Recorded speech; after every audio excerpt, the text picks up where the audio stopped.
someone or may I call somebody from the class to lead the prayer? May I request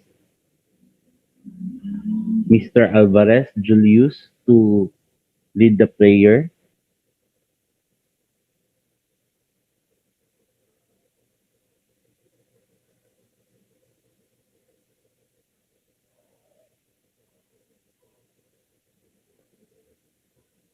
May I request Alvarez Julius to lead the prayer, please?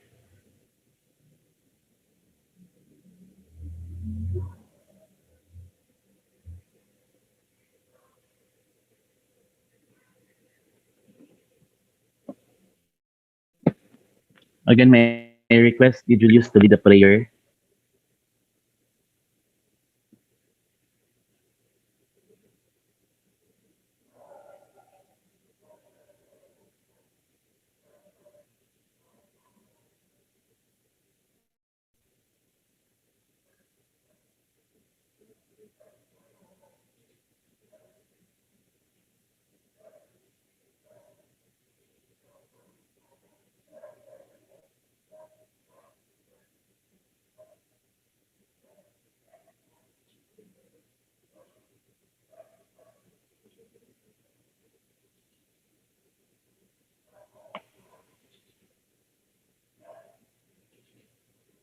Do you have an audio, Julius?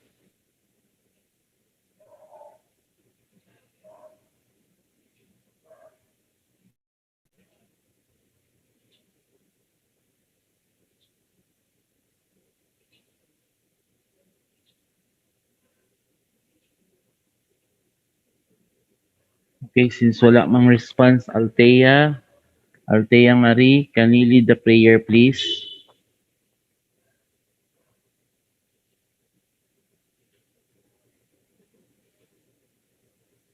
Althea, sige, sige.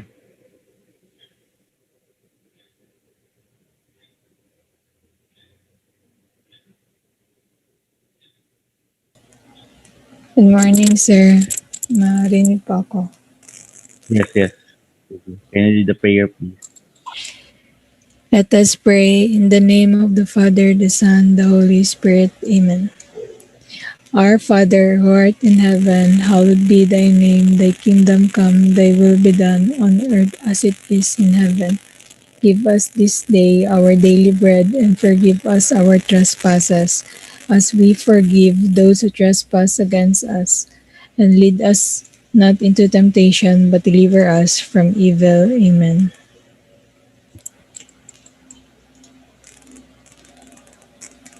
Thank you. So, again, a pleasant morning to everyone.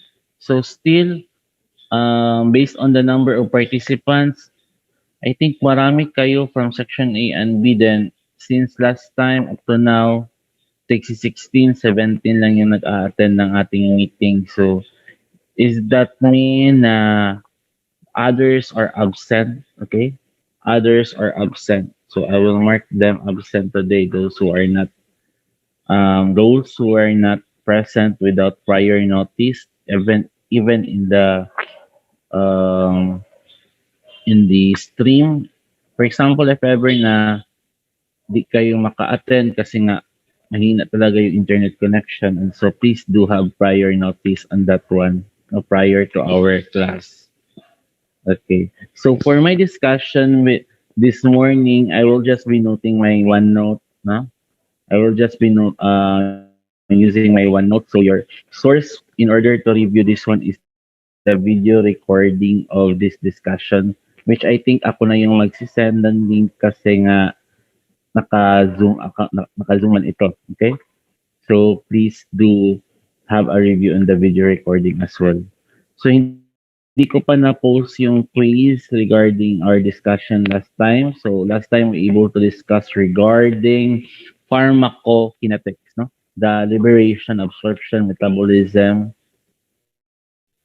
distribution, metabolism, excretion of your drug, no? The LADME. So now, let's proceed to the basics on drugs. So it is regarding the naming and classification of drugs. So The question here, or our objective here, is to know how is our drugs named and how are they being classified and what are examples of it. Okay? So basic lang tayo. I guess we can have a 1 hour discussion under this one. So we can finish by around 10 to 10:20, I guess, no? Matapos na tayo for this one. So, drugs. First thing that we need to remember is the definition of what is a drug. Did Ma'am Yodge define what is drug in your discussion during the prelim?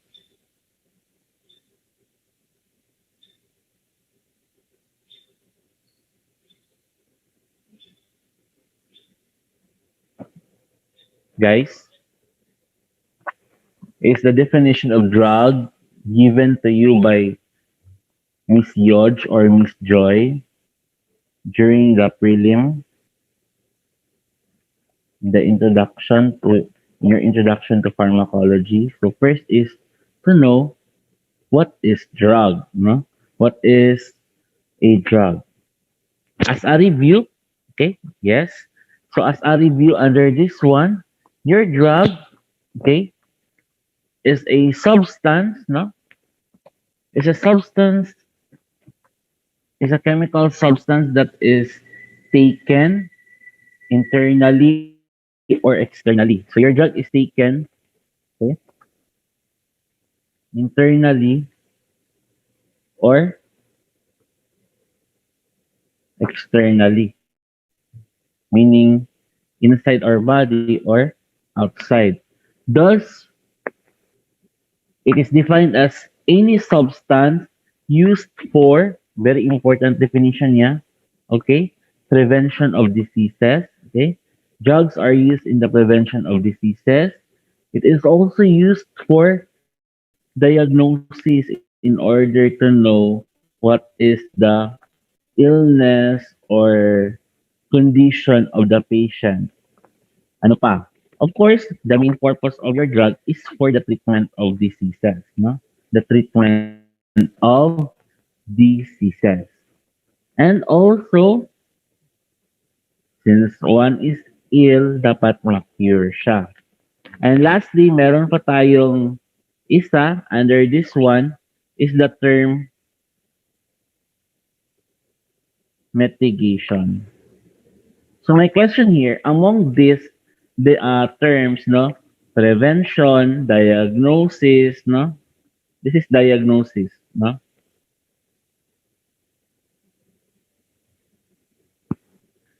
treatment, cure, and mitigation. Of course, the four are very common term, but we have here another term which is mitigation. Could somebody from the class elaborate what is mitigation, guys? What is mitigation? Drugs are used as mitigation to such condition or illness. Could somebody from the class elaborate what is the term mitigation? Can I call somebody? Vincent or how about Sherika? Kaya naka-on ang yung mic. Do you have any idea? Sherika, what is mitigation?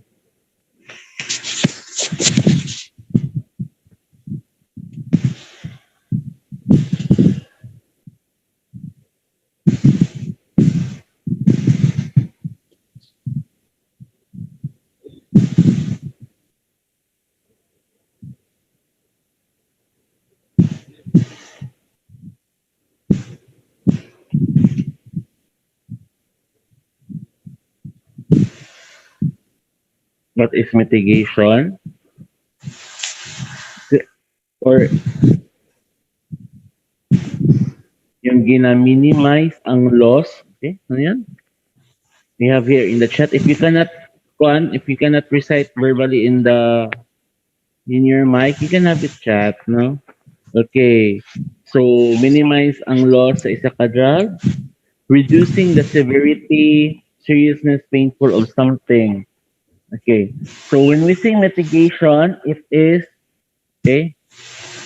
Mitigation is to lessen the signs and symptoms. Okay. Okay, is to lessen or to reduce the signs and symptoms of a disease. It could be pain. It could be inflammation, even those psychological effects like anxiety, depression. That is to mitigate, no, to lessen the signs and symptoms of a disease. This is more, for example, sa mga cancer patient nato, no, mga cancer patient nato wherein they really need um drugs to lessen the signs of symptoms of cancer kasi nga there are some cancer that are not curable or wala pang cure talaga, no? So what what we need to do is just to lessen its signs and symptoms, and that is to mitigate or mitigation. So again, that is the definition of what is a drug. Okay, definition of drug. Okay, so now let's proceed to the naming of drugs. So how are these drugs being named? Okay, how are these drugs being named?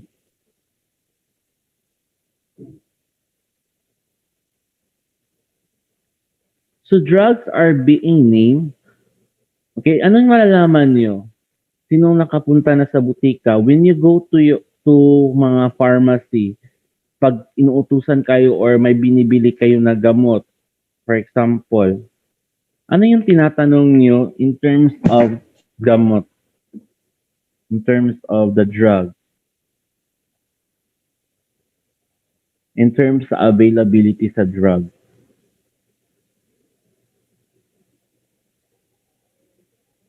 Okay, brand name, generic name. Okay, so the naming of drug is based on its brand name and okay,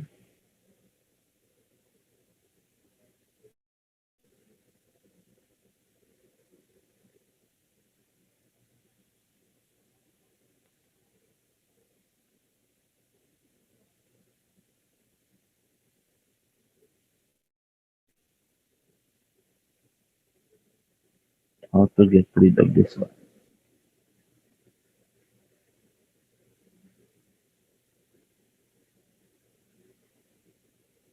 Wait lang class ha.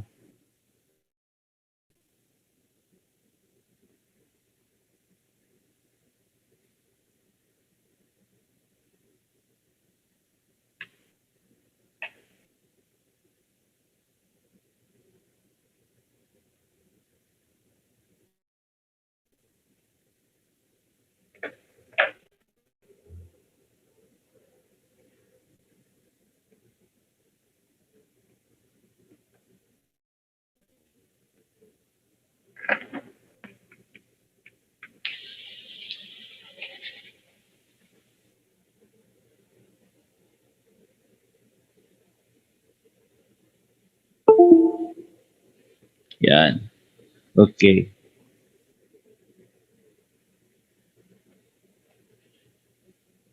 So medyo I'm having some technicalities here. Medyo nagkuan siya. Ang tawag ito, naghang. Okay.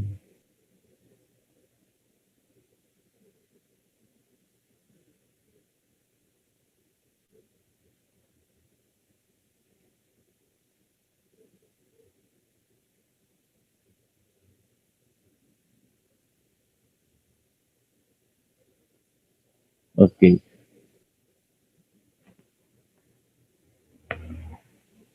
Okay. So again, as you have mentioned in the chat box, it's either it is the brand name and we have also the generic name. Okay. Of course, when we see brand name, other term for this one is this is the proprietary name. Okay? Proprietary name of the drug. So, ang ibig sabihin ng, if sinabi nating proprietary, it is the name of the drug given by the manufacturer. Okay? Or ito yung pangalan ng gamot na binigay ng gumawa nito. Okay? Or that is what we call as proprietary name. While on the other hand, of course, your generic name is the non-proprietary name of the drug. So meaning it is the generic or the common name of the drug based on its chemical name. Okay? Based on its chemical name. So yan yung pinaka main basis of naming your drug. No? It's either based on its brand name or based on its generic name. So example nga ng mga generic name natin. Sige nga. Example ng mga generic name with its corresponding brand name. Okay, Biogesic, paracetamol, ingat. So that is a common one, no? The one promoted by John Lloyd Cruz. Tama ba? Biogesic, yeah. That was promoted by John Lloyd Cruz. Okay, so those are the basic regarding the naming of your drug. So let's move to how are these drugs being classified? Okay, how are these drugs being classified?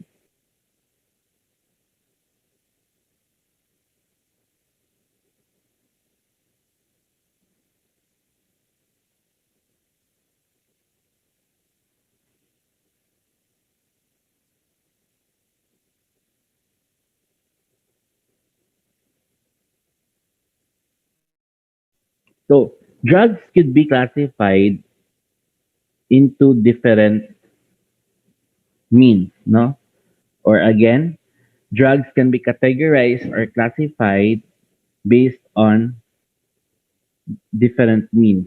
Okay, so let's have classification or categories of drugs. So okay, number one classification is based on therapeutic classification. Okay, number one is based on therapeutic classification of your drug. So when we say therapeutic classification, okay,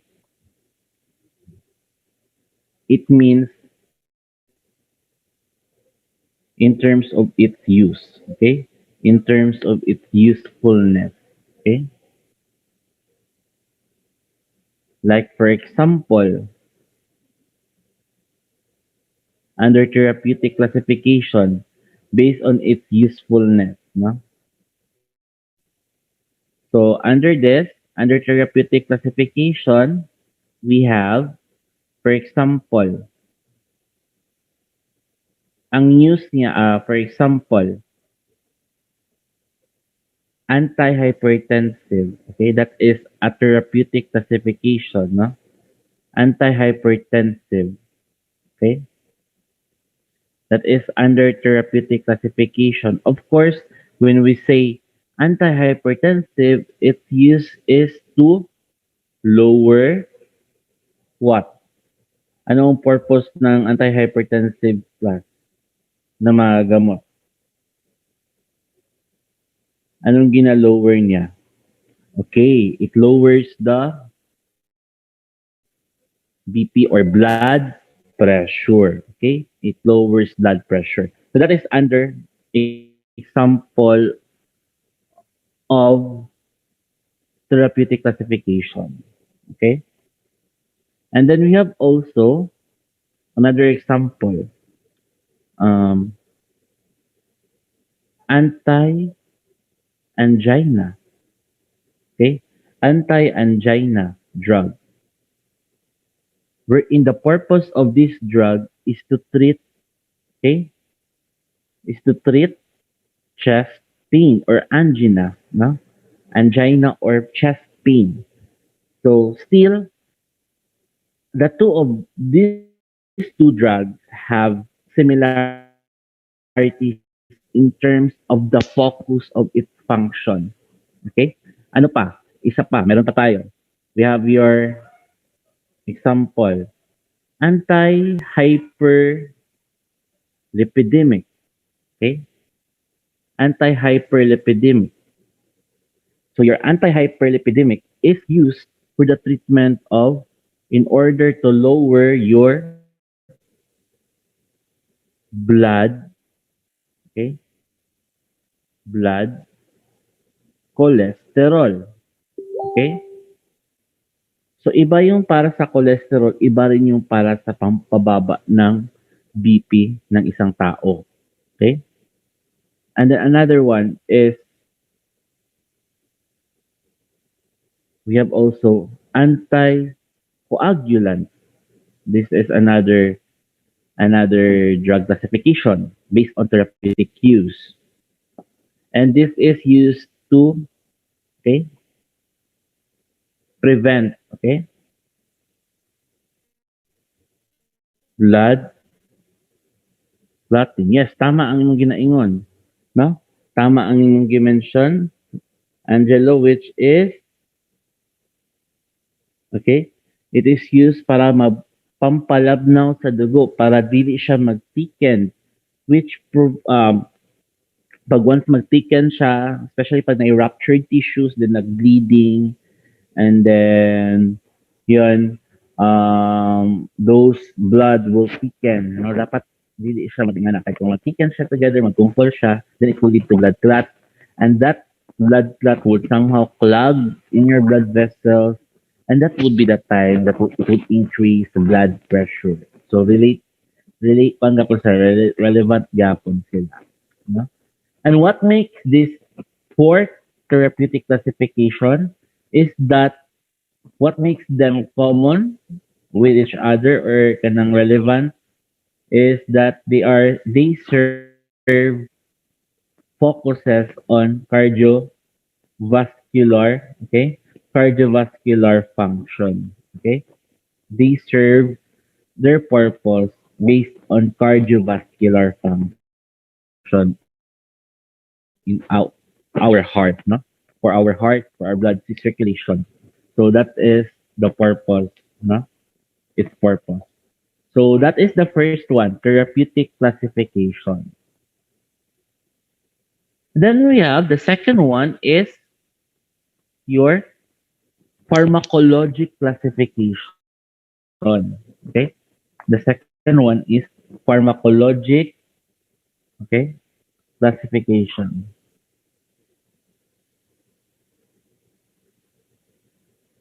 Pasensya ang agi klasa, dili pa ko ingani kahanas mo gamit sa ko ang kuan kaning murag ang si tawag ani sa inyo nga kaning ginasulatan pad or pen kanang parang gani ginasulatan nato pag ingani pen tab, sorry, yeah.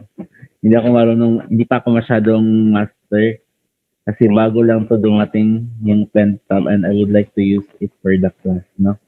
So, yun. So, under pharmacology classification, since we discussed already the introduction to pharmacology regarding pharmacodynamics, so mainly, um, the basis of pharmacology classification was based on the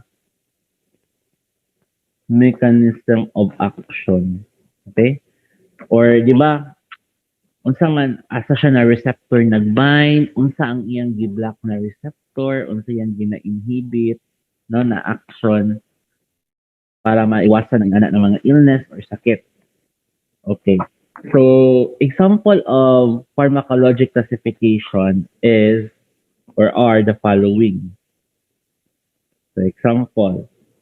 So, under pharmacologic classification, example natin is, for example,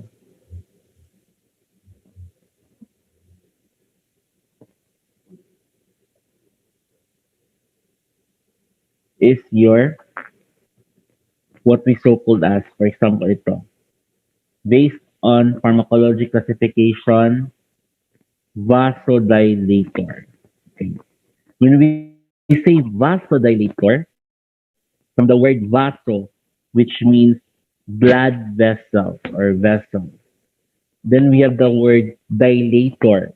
Ibig sabihin ng dilator is that, okay?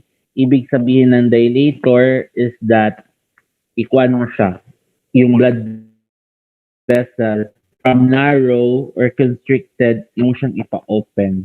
That is vasodilator class, no? So in this case, ang purpose ni vasodilator is to dilate blood vessel. Kasi pag constricted ang ato ang blood vessels, that would lead to increased blood pressure in that area. Okay? So in order to lessen that pressure, we need to vasodilate. Okay? Or we need to dilate the blood vessel. So that is one. Another example is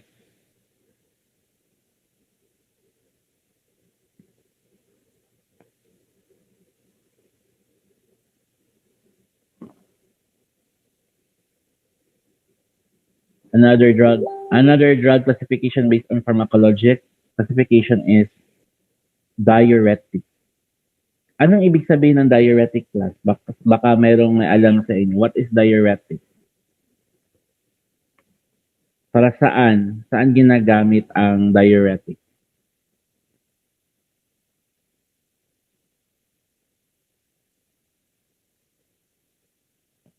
Anybody from the class? Diuretic.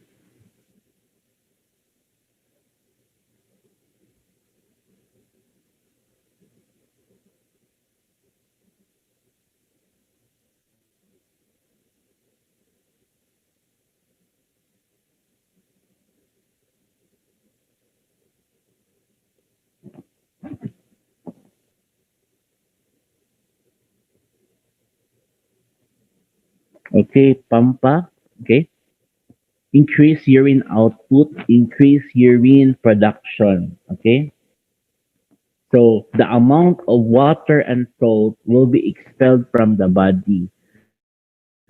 Wherein those water and salt preferably moves towards the plasma, no? Increasing the blood plasma volume in the body. So in terms of its mechanism of action of a diuretic, so ang iyang purpose is to lower blood plasma volume. Okay? Kaya yun, na-expel yung water, na-expel yung salt in our body and other ions, no? By means of taking diuretic. And remember that as diuretic are also incorporated to patients na merong hypertension, no? Lalo na yung mga there is an increase in sodium in their system. So kailangan mag-take ng diuretic para mag-reduce ang salt. Isa rin yan siya. Okay.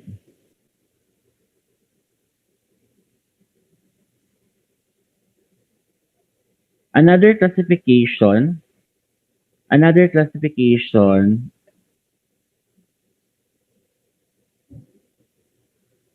another classification of drug is based on its physiologic use. Okay. Okay. According to its physiologic use. So based on anatomy, no? Based on anatomy. So ibig sabihin lang 'yan, simple lang, no? We have drugs classified under drugs used in, for example, digestive system, okay? So preferably these are those drugs Now, these are those drugs which are intended for conditions pertaining to our GIT tract. Like for example, example of this one, we have your antacid, na, na. We have also your anti-diarrheal, okay? Or shall we say for anti-constipation na mga drug, okay? What antacid do you know, guys? Sige nga, what example of antacids do you know?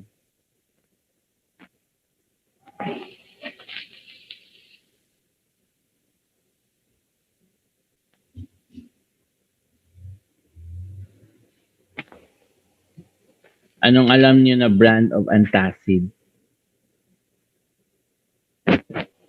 Gaviscon. So siya, Gaviscon, dito siya sa diatab. Okay, good. Mas pan siya, advanced no Gaviscon. Actually, Gaviscon as an antacid is more preferred for a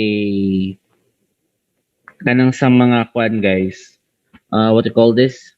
Gastroesophageal reflux, or shall we say acid reflux, no? Kanang ang acid reflux is heartburn. So, ang mechanism ni Gaviscon is more into that one. Kasi Gaviscon has alginate, no? It has an alginate, or shall we say algin, coming from algae, wherein parang gina-coat niya ang acid para dili siya maka-cause og pain. Di siya maka-cause og pain towards the linings of your, like for example, sa upper digestive tract nato once na musaka ang acid. And also prevents the acid to backflow, no? Mo backflow siya.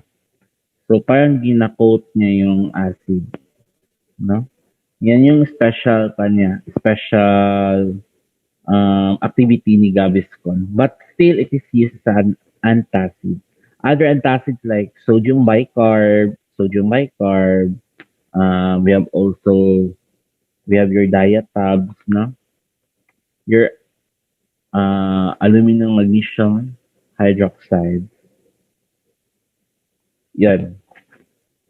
So, and then we have your anti-diarrheals and for anti-constipation. Criminal F, no? Correct. It's an antacid. Okay. So that is uh based on physiological use or anatomically, no? Lola Me- Lola Remedios is not a drug, okay? Lola Remedios is not a drug. It's a kuan siya. It's a food, under pa siya sa food, no, food supplement pa lang siya. But the action of which is makatabang siya para, yes, drugs lang ta. Anyways, there is a difference between a food and a food supplement and a drug, no? Si food supplement man go, wala siya nag-undergo clinical trials, okay? Wala siya nag-undergo sa mga clinical trials. It just undergo chemical test, chemical test, and then also safety and efficacy, but not, basta dili siya pareha og kanang, di siya pareha og test with that of your drug. Okay? So, mo nang they are categorized under food pa lang siya. Then, at the same time, yung chemical entity ng food supplement natin, wala pa siya nahiwalay, or shall we say, kanang wala pa na-establish kung unsa jud ang specific na chemical constituent na naaana niya. Like unlike drugs na nadto siya generic name na paracetamol, kay mao jud na ang niyang chemical entity. Si kon man god si food supplement na to, it would be a combination of two or three or more chemical entities. And then, yun na nga, yung process of drug discovery. discovery and approval is different ang sa food supplement than that of a drug. Mas madali ang magpa-approve ng food supplement kasi iba ang process ng approval ng food, no? They're under foods kaysa drug. So yun. Pat pag may tag herbal medicine is different from food supplement. Your herbal medicine is similar to your drug. In the Philippines class, tatlo pa man lang ata ang herbal medicine, approved herbal medicine na to, considered as drug. Kasi from the word herbal, though it is coming from plant, but we use the term medicine, ibig sabihin yan, drug na siya. Drug coming from plant, synthesized from plant. So tatlo pa lang ata ang approved na to dere sa Philippines. Sambong, ano pa? Ano yung common? Aside di sambong. Anong alam niyo? Lagundi. Yes. I think it's Sambong, Lagundi. I'm not sure may isa pa. It's the Yerba Buena. Yerba Buena. Okay. Or shall we say Kalabo? Okay.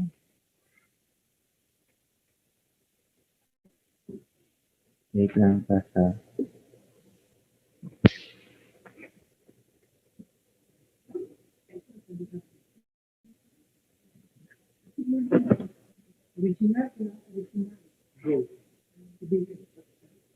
Okay, so yun. Ang Kalabo o Gabon is na, I think, wala pa na siya na, wala pa na siya na register. Basta, I am sure with Lagundi, I'm sure with, I am sure with your Sambong, but Yerba Buena, meron kasing isang product sa market na Yerba Buena as cough suppressant, no? As cough suppressant. Pero I'm not sure if it's under food supplement siya. Others are not yet done, are not yet registered as drug. Okay? So yun.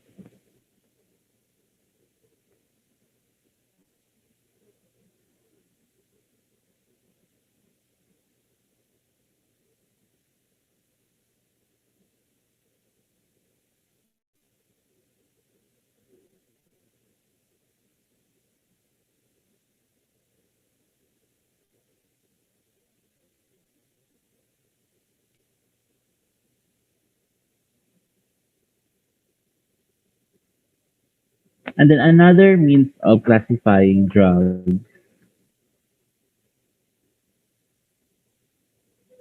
Another means of classifying drug is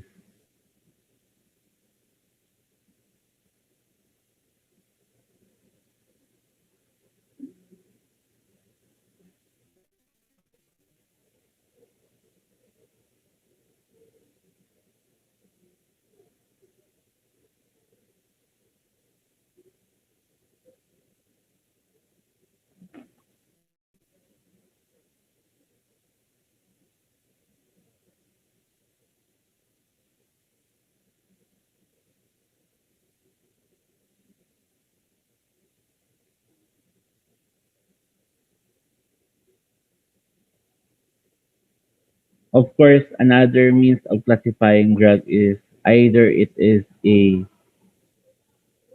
legal drug, okay? Legal drug or an illegal drug, okay? That is another means of classifying drugs. Legal drug and illegal drug. Any idea regarding this one? How can we classify if a drug is considered to be legal, and how can we classify if a drug is considered to be an illegal drug to somebody from the class? Legal and illegal drug. Dosage,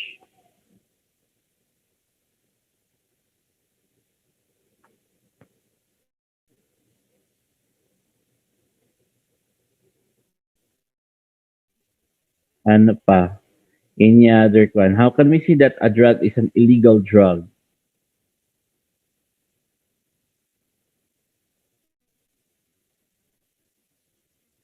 Effects, okay, effects ng drug. Okay? If a drug is a substance of abuse, if a drug is deemed to be a substance of abuse, it means that, okay, it means that it is an illegal drug. Okay? Like for example, amphetamine, okay? Amphetamine, ecstasy, methamphetamine, and among others are considered under illegal drugs. And then, of course, when we say legal drugs, are those drugs that are usually sold in the market, okay? That are usually sold in the market. So that is your legal drug. Then another means of classifying drug, okay? Another means of classifying drug is if it is a prescription, okay? Prescription drug, or if it is a OTC, okay? What do you mean by OTC drug class? Any idea? What do you mean by OTC? OTC drug. Prescription drug, okay? Prescription drug over OTC drug. Okay, that is your over-the-counter drug. Okay? These are your over-the-counter drug. So, ibig sabihin yan, pag sinabi nating prescription drug, these drugs, in terms of its label, must bear the sign RX, no? Or your RX drug means that there is a need for a prescription to be given by a doctor. Okay, you cannot buy you cannot buy this drug without a written order by a doctor. So, example natin dyan, number one that is very much related into it is the regulation of your antibiotics. Kaya ang campaign sa pharmacy regarding it is no prescription, no antibiotics. Huh? That is an example of prescription drug, no? Yung mga antibiotics natin, yung mga drugs for chronic diseases, okay? Drugs for chronic diseases, so like diabetes, hypertension, and among others are considered under prescription drugs.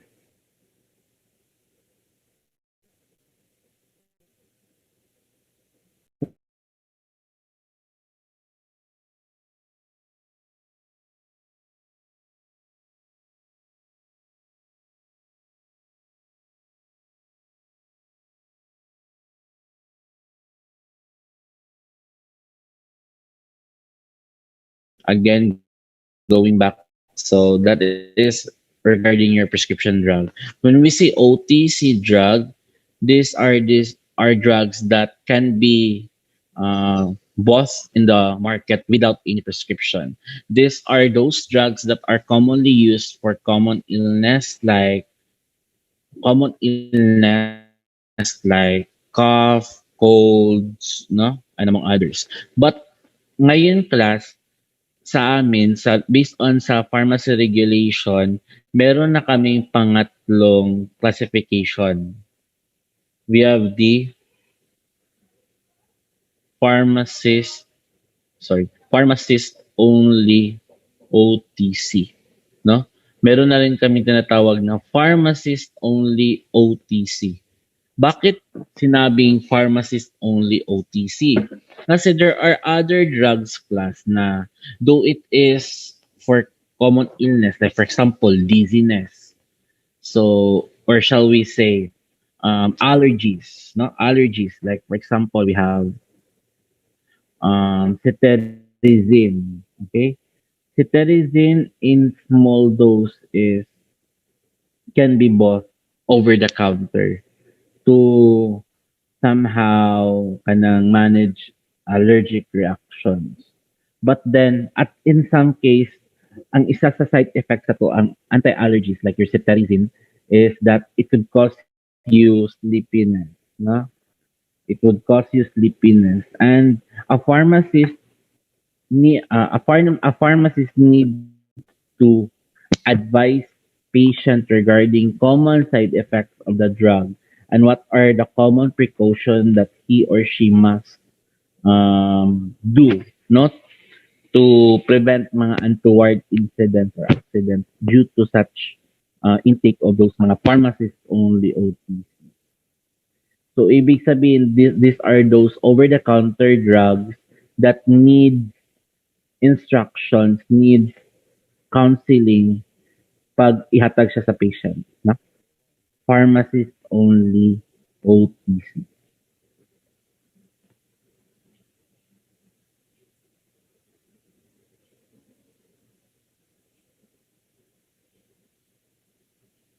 So again, we have discussed the different means of classifying drugs based on pharmacologic and therapeutic classification. Okay. And then classifying them based on its if it is a prescription or a non-prescription or OTC drug. Okay. And so on. No? Pati itong in terms of being a legal or an illegal drug and based on physiologic use. Of course, drugs can also be classified. Okay, drugs can also be classified based on their dosage formulation or dosage form like syrups, capsules, tablets. Okay, but then it is if ganun siya very broad masyado ang classification if we use that classification based on dosage formulation. Very broad lang masyado. But again, what is commonly used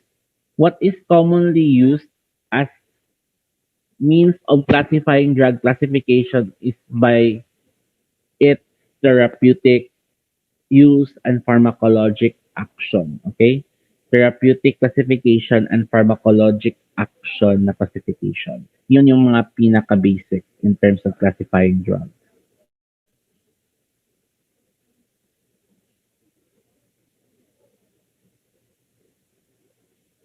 Okay, so let's start with, okay,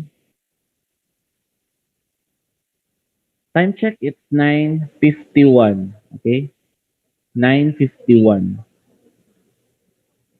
Um, I will be giving you an activity. I will be giving you an activity after this. So, we're done with the means of classifying drugs, naming and classifying drugs. So, yun yung mga basics, class, no? I think yung ano yung first assignment niyo with Ma'am Joy in the prelim? I think he have given you an assignment regarding classification of drugs. Did he give you an did she give you an assignment on classification of drug and its example? Yes. Lahat ba ng classification ng drug ang binigay ninyo?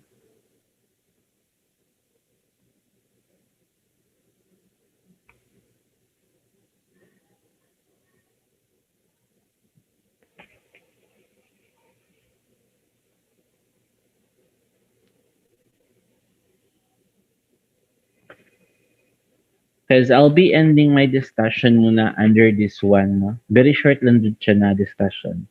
Brand name and generic name effect ata sa drug and mga undesirable effect. Good. So, kasi in your part sa IT, kailangan nyo kasi malaman lang yung mga basics on classifying drugs. Kasi pagdating nyo sa, if you are, if you want to be a medical transcriptionist soon, you need to know, no, nalang mo dapat equip na knowledge regarding para asa na siya natambal. If makita niyo sa system na ay prescription, electronic prescription, this drug is for ganito, for ganyan, no? So, you need to be familiar with the classification. I deviate my discussion based on the pharmacology part, no? Di-deviate na ko ang discussion wala na ako siya di pattern based on dito sa pharmacology dyan na part, no? I asked permission from the dean and from our dean na i-deviate na ako and to make it na kanang angkop kung na ma-apply ninyo soon if you will be into this practice sa medical transcriptionist or to manage mga electronic prescriptions, no? Do you want to know also what are the parts of the prescription? Kasi 'di ba, sooner or later you will be encountering mga electronic prescriptions. Have you seen? Have you able to see na ba or na-discuss na ba natin yung mga IT subjects regarding what is so-called as electronic prescriptions? Na ba may mga ingana na topic?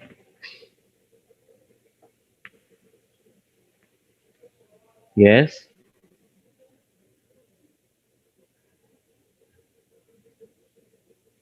Regarding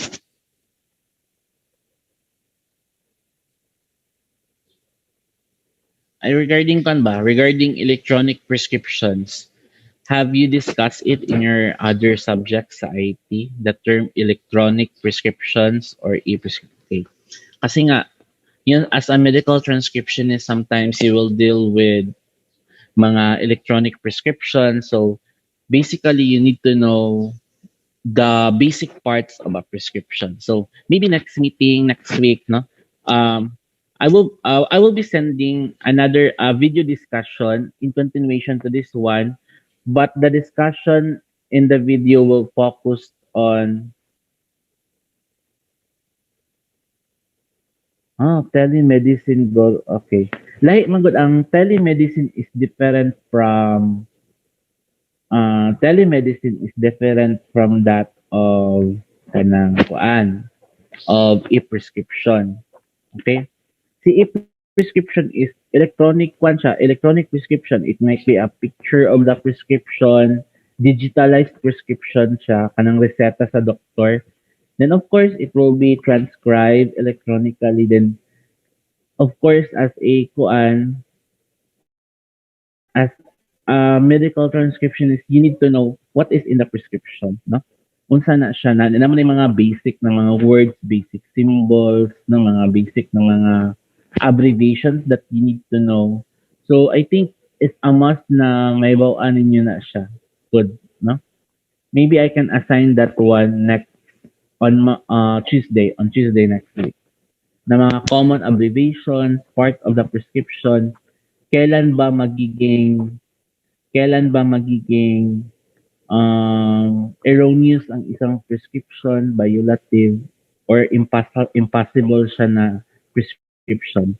And by the way, class, before I'll end or before tayo mag-end ng ating discussion, in connection to the generic brand name, sa Philippines class, if you notice sa label sa ato ang mga drugs, your generic name, okay?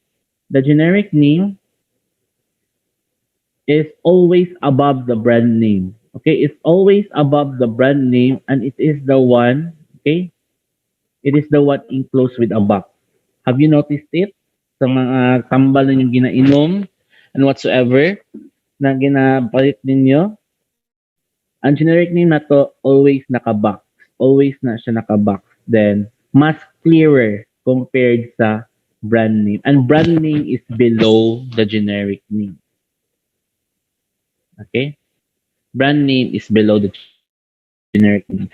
Or pag sa prescription naman class, sa ato ang mga RX or prescription, ginasulat like for example, paracetamol. Okay? Paracetamol. And then the brand name should always be next. Hindi pwede mas mauna si brand name. And usually the brand name is in parentheses. No? Is in parentheses. That is here in the Philippine setting na to, regulation. But in other country, take note, like Saudi, US, are there someone here nagika na dito sa gawas? Are there students here that comes from US, abroad, and so on? Iba doon sa kanila. Allows lagi allows soon. Soon pag makaadto mo, no? So sa other countries, what is more emphasized in their drug is the brand name. Okay? It's the brand name. In terms of sa label, nila, mas dako ang brand name compared sa ilahang generic name. It's the brand name that precedes, okay? It's the brand name that precedes the generic name. Mas nauna siya. Okay? So, yun yung pinagkaiba sa other countries and of the drug labeling we have here in the Philippines in terms of generic brand name. Ato mas mauna si generic. Okay? Always remember that one ha. Generic mas nauna kaysa brand name. Okay? The generic name precedes the brand name. If ever gani makakita mo reseta, if makakita mo reseta like for example, di una niya ang biogesic. Okay?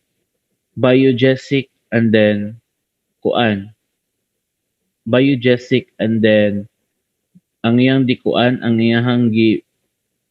sorry, ang iyahang gibutang sa baba is nahang siya.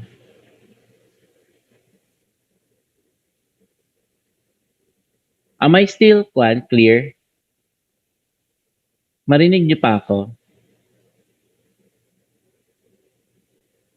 Okay. So ang ako ang monitor lang ang naghang. I don't know why. Anyways, for example, biogesic din ang naka-close and open parenthesis is paracetamol. In prescription class, that is, tawag na mo ana is erroneous na siya. Erroneous. Though you can dispense, but it's an erroneous prescription. Kasi based on regulation, based on law, dapat mas mauna ang generic name kaysa brand name. Okay?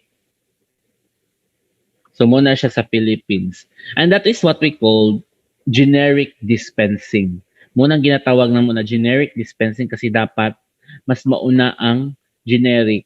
When you dispense drug, no, when you distribute drug, when you write in the mga resibo, sa mga resibo or any document which list na yung mga nakalista ng mga drug, we usually started with a generic name followed by the brand name. Okay? So that is just an erroneous. You can dispense but then it is classified as erroneous. If ever class ka na ang reseta gani, walay generic name, only the brand name. Though here in the Philippines, we are so very lenient. Okay? Here in the Philippines, we are very, very, very lenient about it. Okay? Lenient masyado tayo regarding it. Wherein, even if brand name lang yung nakasulat sa reseta, binibigyan sa butika. Yan yung isang parang masabi natin a little malpractice, no? Kasi pag ganun, it's a violation actually. No, it's a violation, especially for those physicians, or kanang doctor gani na naa sa government hospital, they are not allowed to prescribe drugs or medicine not written on its generic name. Okay? Bawal sa kanila. It's a violation on them.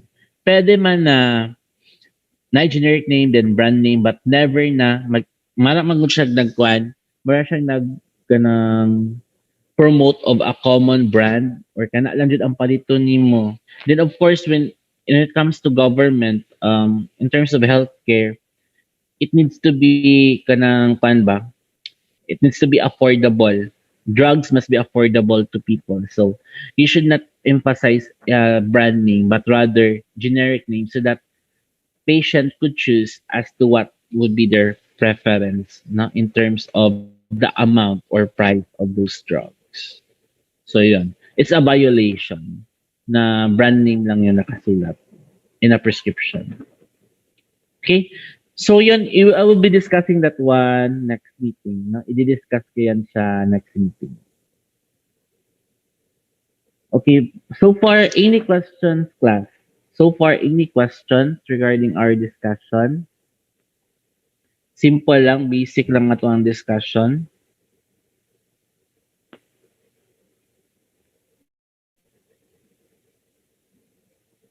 Any questions? None so far. Pag ma-generate ko na yung video, isi-send ko siya doon sa stream ninyo. Please do have a review, okay? Sa mga basic. Kaya pag abot sa exam o sa quizzes ninyo, mga basic lang po siya na question na I hope na integrate sa inyong mind, integrate sa inyo ha, no? Ang mga basics. So, and then again, I will be sending a pre-recorded discussion regarding the specific drug classifications. Like for example, antibiotics, ano ang mga classifications under antibiotic, top suppressant, and so on. So, that would, kasi masyadong marami, and I think it would be, if I will continue my discussion on this one, medyo, paano siya, um, baka mabombarded kayo ng, paano, or shall we say, anong tawag natin, information overload kumbaga, no? So I'll just set it to another specific recording na mas klaro, no? Na mas klaro siya. And then access it in your Google Classroom.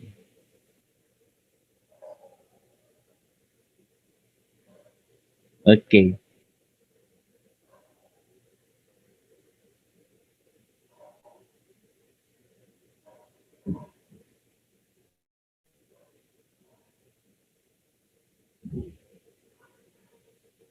Okay, kung wala ng questions, okay, before ta mag-leave, okay, before ta mag-leave,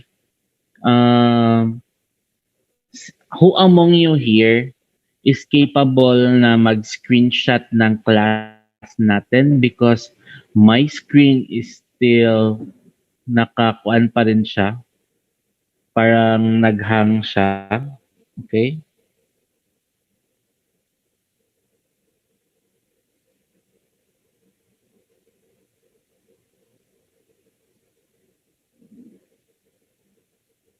Who among you here can screenshot our discussion?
How about this one? Madunggan ako. Okay, walay feedbacking. Okay. So kindly have the documentation now before we'll dismiss with the class. So for those who are able to open their cameras, please do so so that Angelo can now take the picture.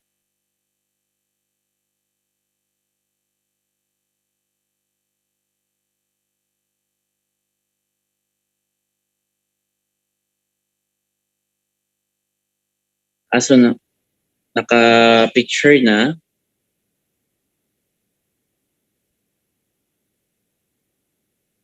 Okay, sige, sige.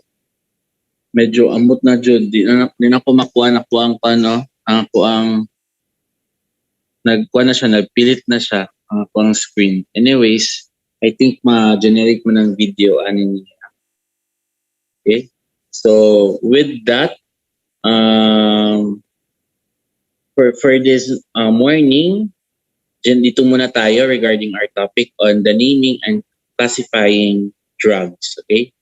Then I will be sending a video recording regarding the expansion of the topic on drug classification, the specific one.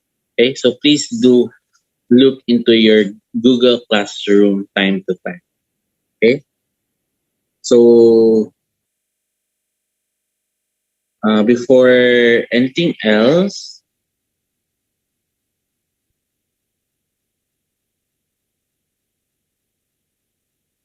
wait lang.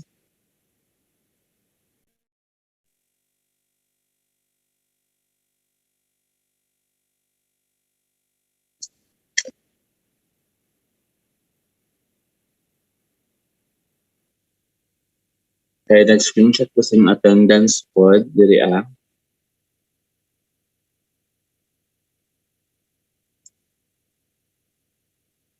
before mo mag-leave. Okay, so I have your attendance na. So for now, you may have your break na, okay? Or to do some other task. By the way, I will be leaving a teaching learning activity in the stream after this, okay? May ipapagawa ko sa inyo. Since you still have 1 hour, you can still manage to do so, okay? But you can submit your work over the weekend, no? Up to weekend. Pwede nyo siyang isubmit yung work ninyo. Okay? I will send the instructions in your stream after this. Okay, so you may now leave. You can now have your other things to do. And thank you for coming and staying for the up to the end of this discussion this morning. Okay, God bless everyone.